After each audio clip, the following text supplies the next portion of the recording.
Albert Einstein once said, everybody's a genius. But if you judge a fish by its ability to climb a tree, it will live its whole life believing that it is stupid.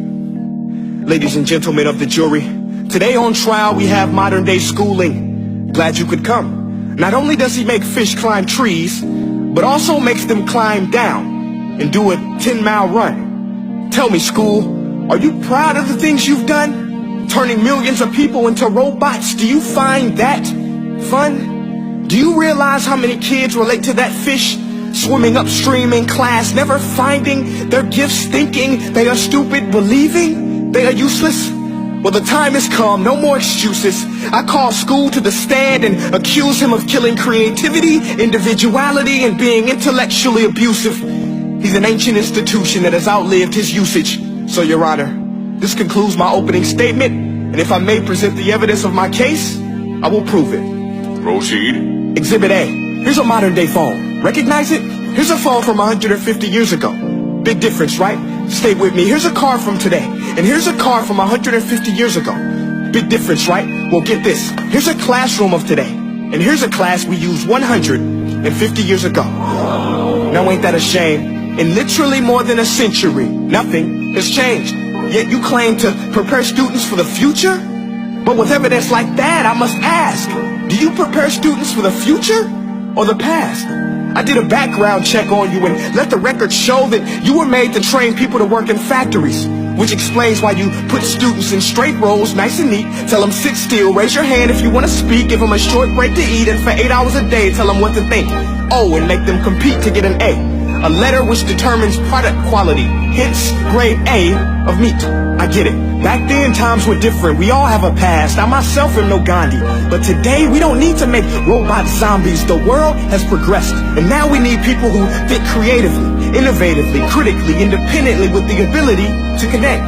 See, every scientist will tell you that no two brains are the same. And every parent with 2 or more children will confirm that claim.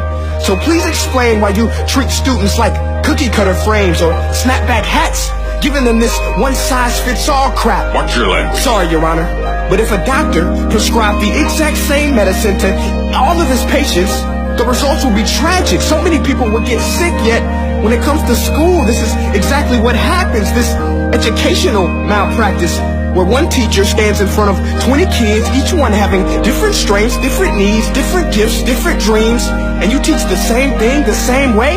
That's horrific. Ladies and gentlemen, the defendant should not be acquitted. This may be one of the worst criminal offenses ever to be committed. And let's mention the way you treat your employees. Objection. Overruled. I want to hear this. It's a shame. I mean, teachers have the most important job on the planet, yet they're underpaid? No wonder so many students are short-changed. Let's be honest. Teachers should earn just as much as doctors, because a doctor can do heart surgery and save the life of a kid. But a great teacher can reach the heart of that kid and allow him to truly live. See, teachers are heroes that often get blamed, but they're not the problem. They work in a system without many options or rights. Curriculums are created by policymakers, most of which have never taught a day in their life. Just obsessed with standardized tests. They think bubbling in a multiple choice question will determine success. That's outlandish. In fact, these tests are too cruel to be used and should be abandoned, but don't take my word for it. Take Frederick J. Kelly, the man who invented standardized testing, who said, and I quote, "These tests are too cruel to be used and should be abandoned." Ladies and gentlemen of the jury, if we continue down this road, the results will be lethal. I don't have much faith in school, but I do have faith in people. And if we can customize healthcare, cars, and Facebook pages, then it is our duty to do the same for education, to upgrade and change and do away with school spirit, because that's useless. Unless we're working to bring the spirit out of each and every student, that should be our task.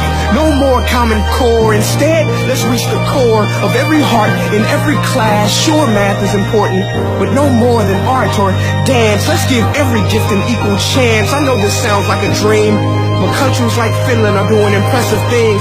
They have shorter school days. Teachers make a decent wage. Homework is non-existent, and they focus on collaboration instead of competition. But here's the kicker, boys and girls. Their educational system outperforms every other country in the world. Other places like Singapore are succeeding rapidly. Schools like Montessori, programs like Khan Academy. There is no single solution, but let's get moving. Because while students may be 20% of our population, they are 100% of our future. So let's attend to their dreams, and there's no telling what we can achieve. This is a world in which I believe, a world where fish are no longer forced to climb trees. I rest my case.